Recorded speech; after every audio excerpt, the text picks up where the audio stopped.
Welcome to Unseen with Rosa B. Today we're here with Charrouf. Welcome. Thank you. So, who is Charrouf off the app? What do you do on a day-to-day? I've become a family man. I've got my wife, my kid. I've got two stepdaughters. Just mainly hanging out at home, my parents, with my son, my wife.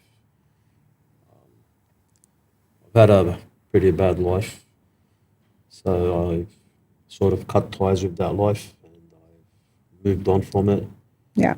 When I say cut ties, like I've actually got no more friends. Like I've sacked everybody. Yeah. I keep away from everyone and I just hang out with my wife and my kid Yeah. and my family. So that's basically it. And how long have you been married for? I've been now 4 years. Nice. And you have one child as One well? boy. And nice. How old is he? He's 3. Nice. Beautiful. And 2 stepchildren as well? Yeah. Nice. Okay. And what brought you to TikTok?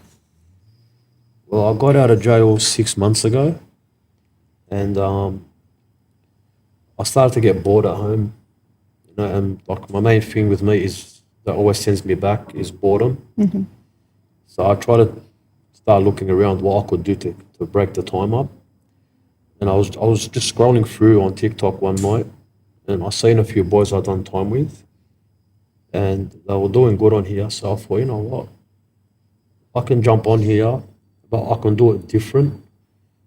I can just bear it all out and be raw, because a lot of boys that are on there that have done time, I don't think they tell the whole story. Mm-hmm. You know, like I lay it all out there. Like if I've lost a fight, I say I've lost a fight. Yeah. If I was using drugs, I say I was using drugs. Like I just laid it all out there and it worked. Mm-hmm. I started to get a good following. People seeing the real you. Yeah. Yeah. Do you think people on TikTok that have come out, a lot of people glorify being in jail? Like it was something cool? Look, there's some that do glorify, but I can also see there's some that may come across they're glorifying. But a lot of young guys need to realize and hear what goes on inside. Yeah.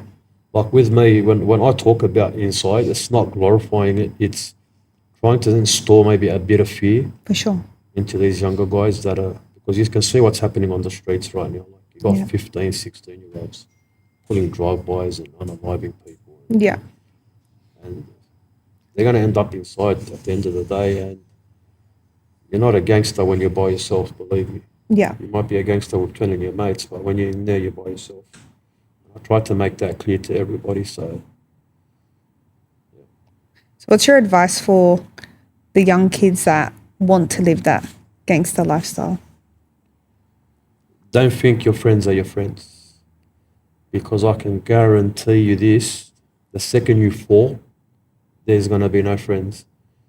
The only people that will actually be there when you do fall is your family.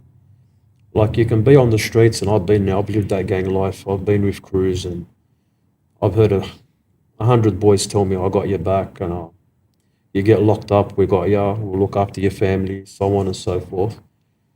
And the second I do get locked up, yeah, they're probably there for the first week or two, but after that, out of sight, out of mind. You Yeah. don't see nobody.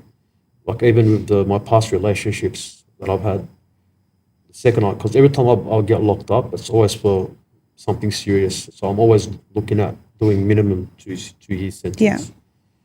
And I've even had girls walk away from me, like girls that I fell in love with, that I thought loved me, and like I said, out of sight, out of mind. Yeah. So, Fair enough. So you got out 6 months ago, but you were married before? no, what happened was I finished a big sentence. Mm-hmm. I got out, but the day that I got out, the exact day I got released, my brother passed away. He passed away from COVID. I ended up. So sorry to hear. So when he died, he died today. I buried him the next day. Like I washed him with my own 2 hands, and I actually jumped in the grave and I lowered him in there, and I buried him myself. And that took a massive toll. Of Fucking course. destroyed me. Then I probably 2-3 weeks after his death. It was just hard. So I started using drugs again.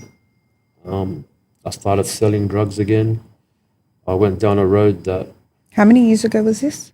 this was nearly 4 years ago. Okay, yeah.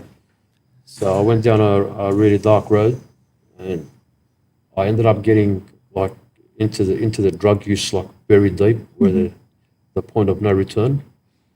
And I started doing dumb shit, hurting people, harming myself, my family. Ended up getting locked up again about when my son was probably 2 months old, I think it was, Wow. just a bit younger. I got locked up for armed robbery. Ended up doing 3 years for that. So I never actually met my son. I only seen him when he was, I think it was about 7 weeks. Wow. So I ended up going to jail, and the jail didn't let him visit me at all whatsoever. So I only seen my son through ABL. Through ABL, that's Yeah. it. Video calls, yeah. I couldn't see him like face to face at all. So I didn't even know who I was Yeah. practically when I got out. And then what age was he when you got out? Well, he was 3. He was 3, yeah. So I ended up doing 3 years. Yeah. So he's now 3 years, 6 months. Wow. So I got out and had to start reconnecting with him. This is why I spent so much time with the kids. Yeah, of course. Family's life. Yeah. So with your brother, you said, so how long were you inside before when he... Well, what happened, I done just under 10 years. I done 9 years, 6 months, I think. I got released for a bit, but then I breached my parole. I went back in. I was in there for 2 years. I got out. So in that 12-year period, I wasn't even out for 2 months. Okay. So that's why I say I was locked up for a long time. Yeah. And did he always come to visit you? Every week. Yeah. He went into a coma for 9 weeks. Wow. And my biggest fear inside was always losing someone from my family. Yeah. Like I go to sleep thinking about that, and I wake up thinking about that. Yeah. And you always dread that morning phone call where you're gonna always every single morning, as soon as I open the cell door, I go straight to the phone to check up on everyone. Yeah. And you just wake up every morning dreading that you're gonna make that call and they're gonna say, "Oh, This and that has You know? happened, yeah. because it's happened to me with a few friends and a few cousins where I've called up in the morning and then my mum goes to me, "Oh, so and so passed away, so and so passed away." I always dreaded that was going to happen. Of course. He was in a coma for 9 weeks. They wanted to turn the life support machine off, and I went crazy. I go, "That's not happening. Like, leave it." So you always had your release date, and then that Yeah. was... And every morning I used to get up at about 2 o'clock, 2 a.m. and I used to pray. And I used to pray from 2 to 5. And I used to put my head to the ground and just beg and cry, "Please don't, not when I'm in here." Yeah. You know. And the day I got released, like literally I walked He waited out. for you then? Yeah. Yeah. The day I walked out, my brother picked me up, and then we got the call. There's nothing else they could do. He's going to go. And he passed away. Did you make it to see him before he did? Wasn't allowed inside. Oh, because of Because it was COVID. COVID. Yes, yes. Wow. We had to say goodbye on ABL. Yeah. Wow.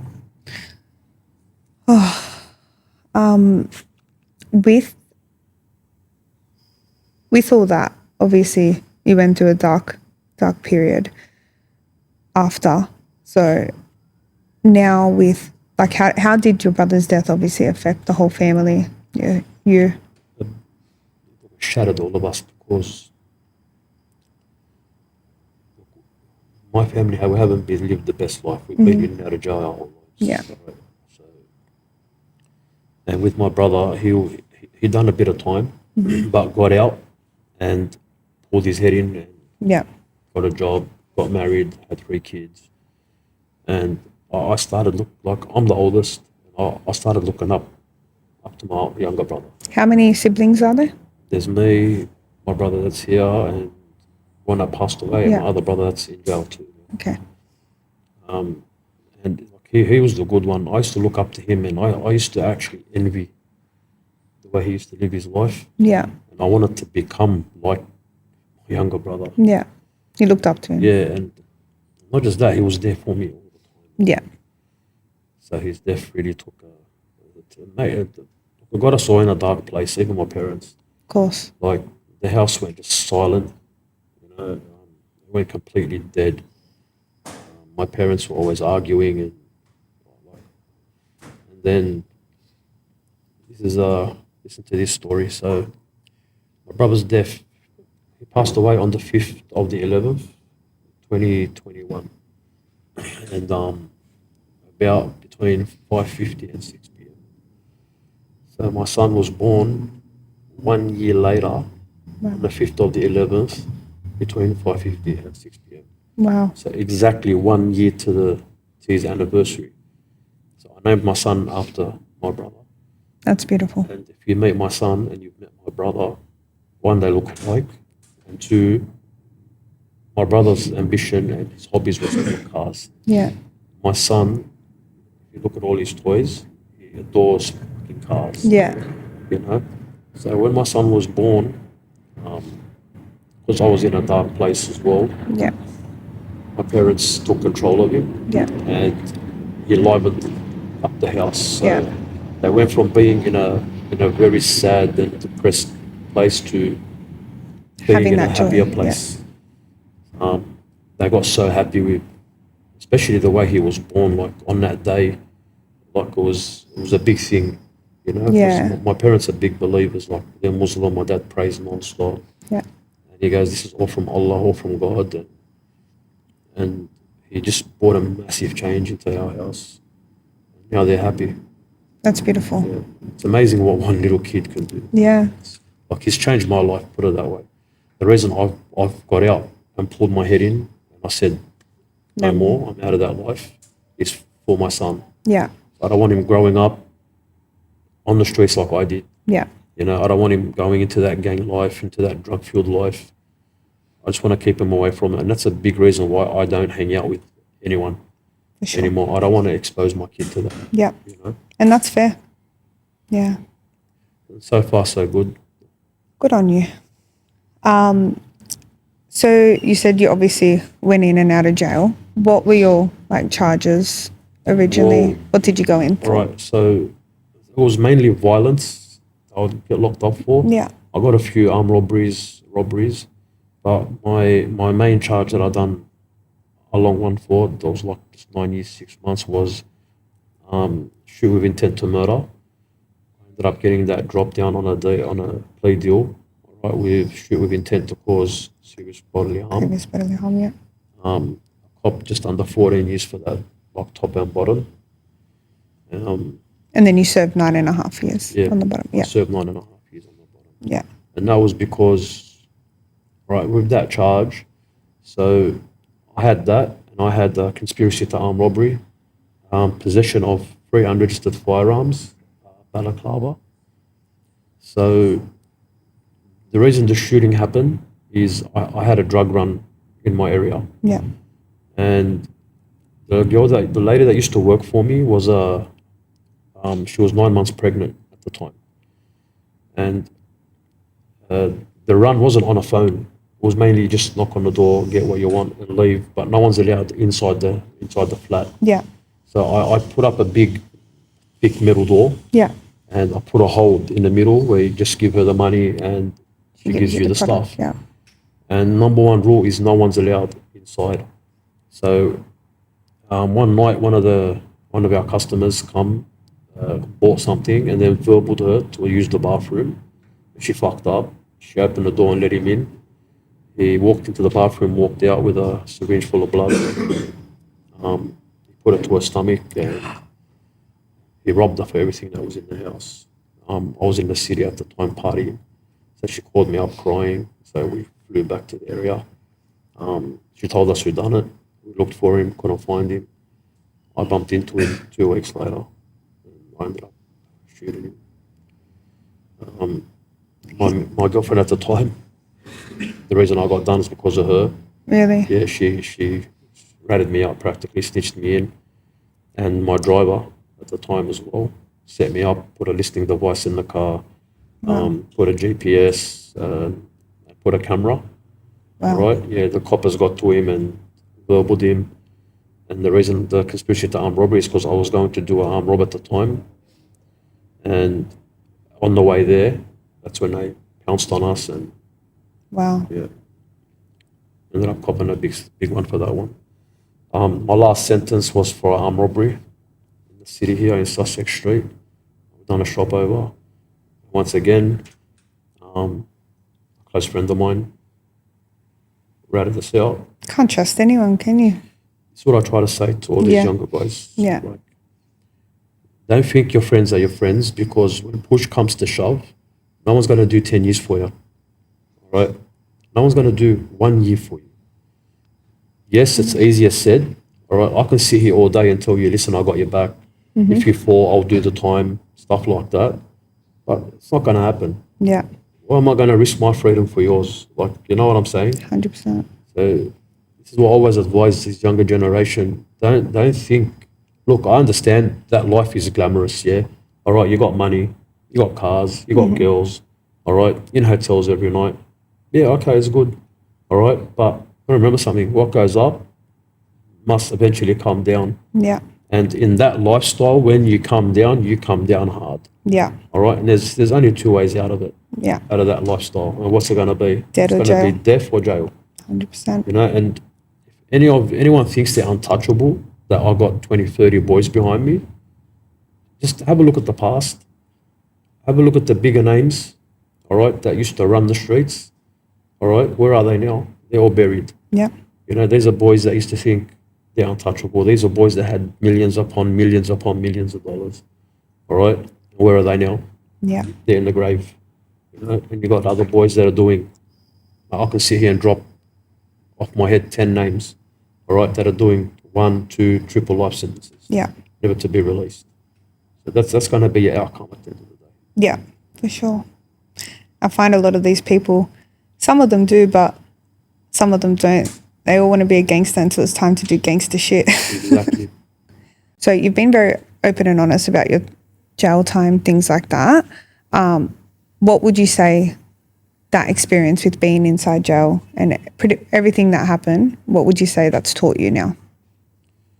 It's honestly taught me don't trust nobody, right? Because like my whole life I've just trusted person after person after person. And the closest person to me has fucked me over. Yeah. All right, like I had my own blood, my own cousin fucked me over. All right, that's my number one thing. Don't trust nobody.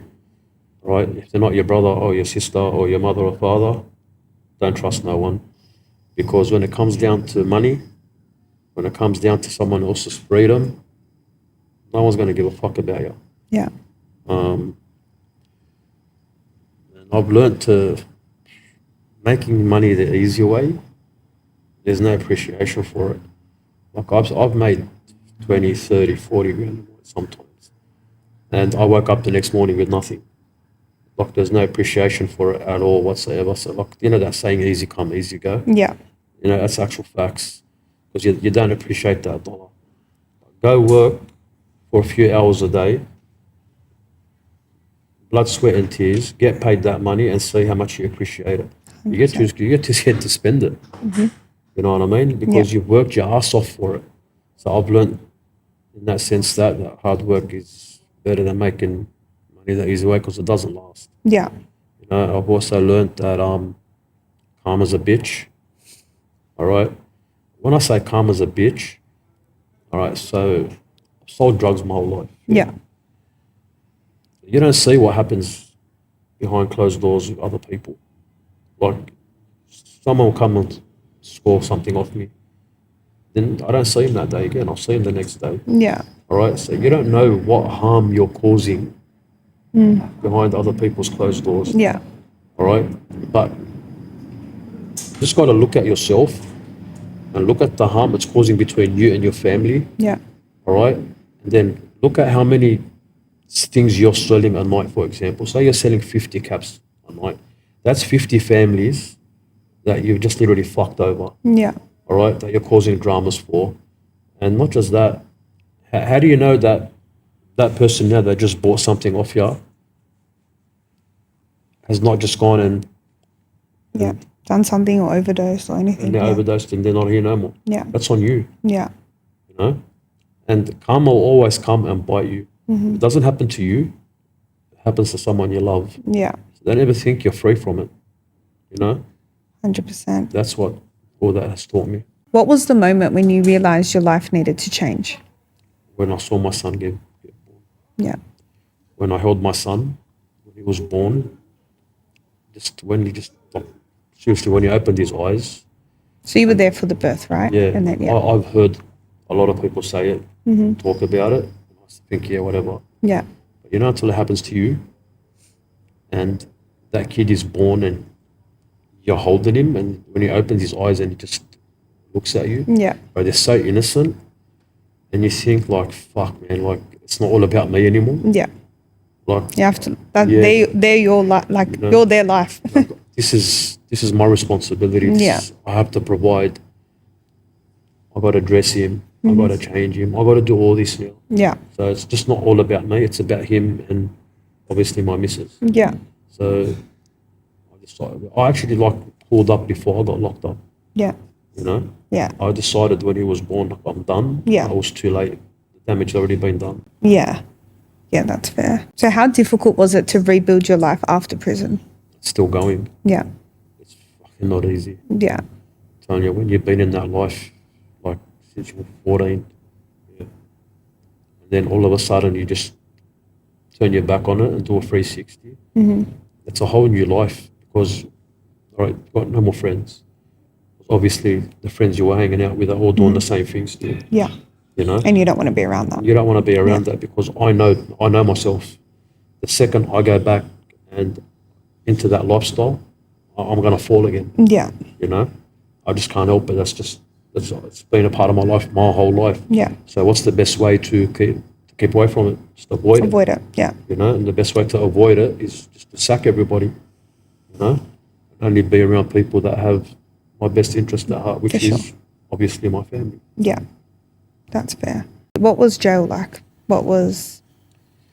Did you find it easy, hard, mentally? When I first ever got locked up, when I done my first stint ever. Yeah. All right. That was a 9.5 year one? No. There was one before? I went straight from juvenile. Yeah. Straight to prison. Oh, okay. Yeah. Right. I got into an altercation in juvenile. I had turned 18 at the time. I ended up getting charged because it was pretty violent, and they took me to Long Bay. Okay. And to be honest, I was shitting myself at the start. Just like, look at it, you're an 18-year-old, you're amongst fucking blokes that are 10 times the size of you, and you know what I mean? And you just look around and think, fuck, like you're so out of place. Yeah. But what happened as the years and the months started gradually going by, Yeah. I started to get used to it. You know, right now, to be honest, it's like a second home to me. Like, A lot of people find it more comfortable going back in I sometimes say all the because time. it's the routine. It's the, I say it all the time, yeah. even to my wife. I say, fuck, I just wish I wasn't here right now. I wish I was back in. Because you're so set on a routine every single day. Like your hours are mapped out. You know, like you get out at 8 o'clock, 8:30. All right, you have your coffee, you go start your jog. Yeah. All right, you finish your jog, you make that phone call. All right, after that phone call, you do your calisthenics. All right, then it's lunchtime muster, which is roll call. All right, after that, you have a tuner. You go start pumping the weights. Yeah. By the time you finished, it's like an hour left to lock in. You cook your dinner, then it's lock in, and then you're locked in. And then you start watching. So lock-in's what, like 2:30? 2:30? Yeah. So at 2:30, you get locked in. You've made your dinner outside. So you're locked up you're out of the cell from 8 to 2:30? Yeah. And from 2:30 to 8 a.m. you're 2:30 to the next day. Yeah. Then you've got your certain shows you watch every time. Like, for example, 4 o'clock, I got the news. 4:30, I got Bold and the Beautiful. Yeah. 5 o'clock, the news. Yeah. I used to watch Neighbours, and then Home and Away, and then whatever shows used to be on. And that is a set, like that was my routine, day in and day out. And that was for years. Did you always have a cellmate or were you in a 1 It out? was 50-50. Okay. So sometimes a cellmate, Yeah. sometimes by myself. Just depends who it was and what jail I was at. Yeah. Was there any jail that was your favourite jail? Probably Goulburn. Goulburn? Yeah. And what one would you say was the worst? The worst would be Bathurst. Yeah. All right. So with jail, obviously, so your mum, your dad, your brothers would always come visit you. Yeah. Yeah. Friends, obviously, they faded off after time. First 2 weeks. Gone. Really? Yeah. What's your favourite memory of your brother? It's a hard one. It's okay if you don't want to answer it. No, I've never actually thought about it. I'm just trying to think. You know what, to be honest, I think when we were kids, because since we're talking about memories, like, this is a sad fucking thing. Yeah. There's fuck all memories. Because, so there used to be 4 of us, yeah? So there's 4 boys and a girl.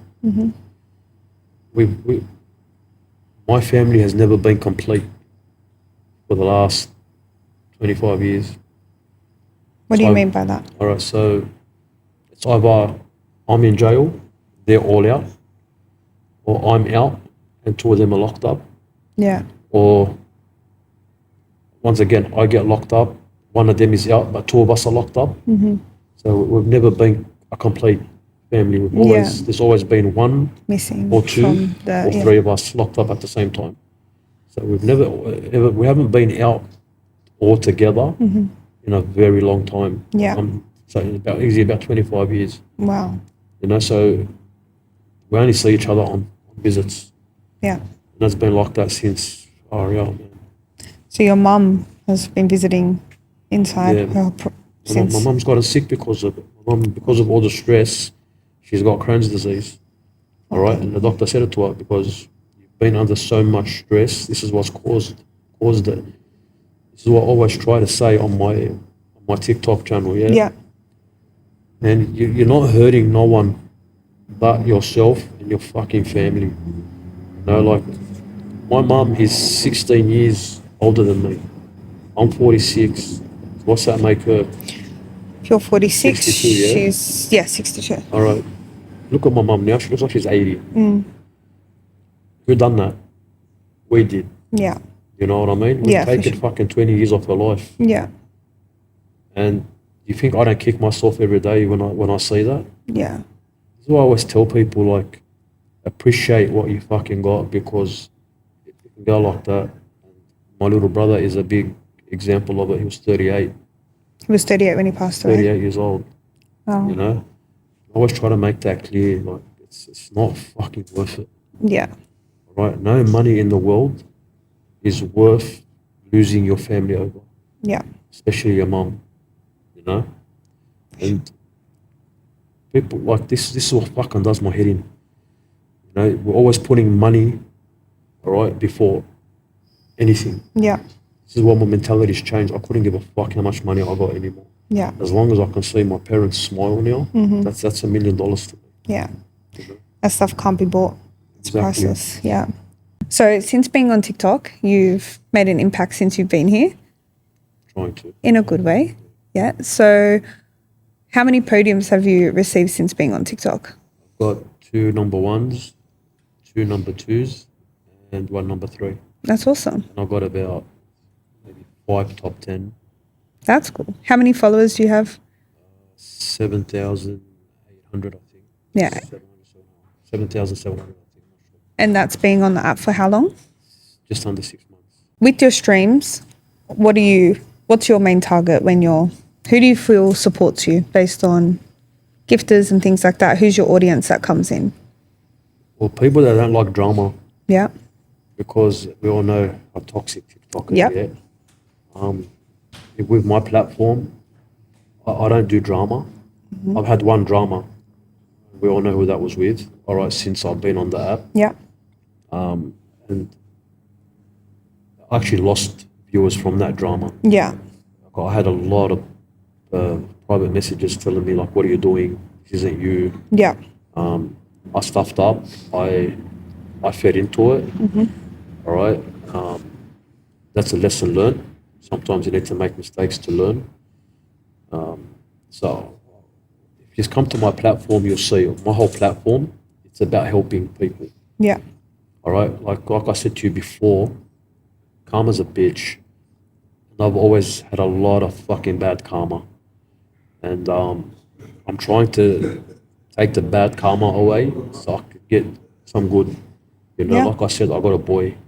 You know, so what I do on my platform is I tell my story, all right, but I tell it in a way where I don't glorify it. Yeah. You know, I talk about jail, what goes on inside. Right, once again, I don't glorify what goes on in there. The reason I tell it is so this younger generation don't think it's just all glitz and glamour and oh, I'm a big man if I get locked up, because I've said this 100 times and I'll say it again. You're not a man, you're not a gangster if you go to jail. You're just a gronk. All right, you're an idiot that just got done. That's all it is. Yeah. You know what I mean? Like, you got to watch your back non-stop, 24/7.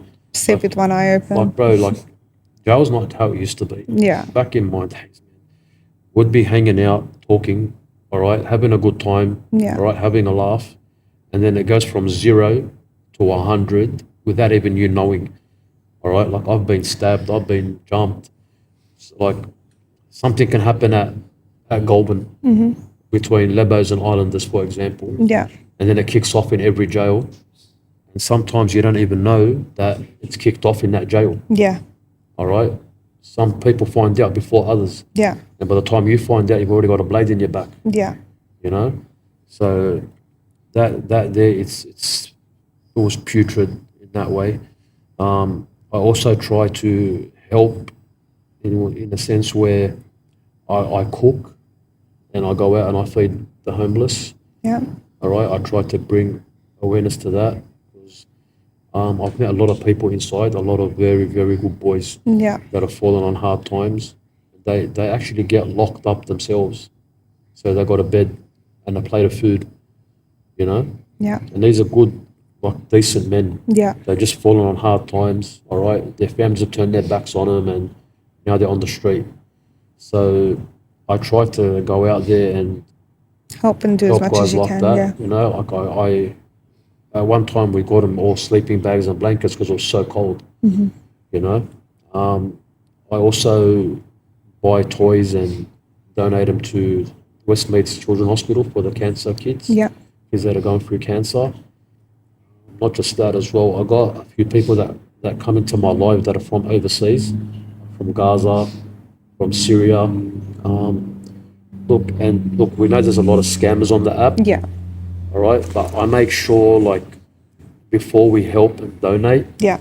that they show me firsthand, Yeah. all right, where they are, how they're living.